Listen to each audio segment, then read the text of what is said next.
Okay. Well, Mike, as I mentioned, you guys, you and Dennis, very close. Does that go back to your days in Atlanta? It does, yeah. We were drafted in 2013, the same year, and then I started in Spain. He started with the Hawks, but then we played together for 4.5 years in Atlanta. What was it about him that sort of brought you two and sort of made you close friends?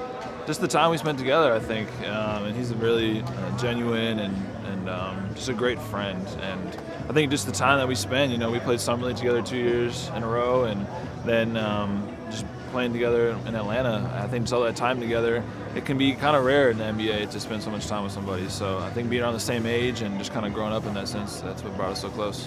When you come into the league with a guy and then spend some years with him, I would think that kind of creates a bond that's unlike anything else. Yeah, for sure. And I feel really fortunate to be back playing with him now. It's I feel really grateful for that. Well, talk about that. When did you find out that was going to happen? Like, what? And then what's the first conversation with him?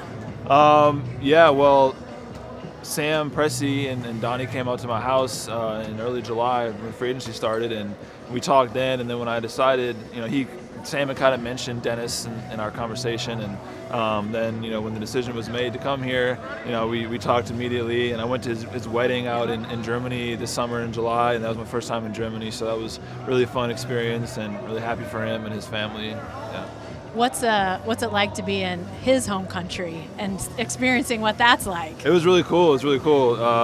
Rented a car and drove on the autobahns and the highways out there. So I'm a big car guy, and it was like heaven for me in that sense. It's because they have all the great manufacturers out there. So yeah. I was kind of geeking out being out there, and then to be out there to celebrate it with him in that way too is really special.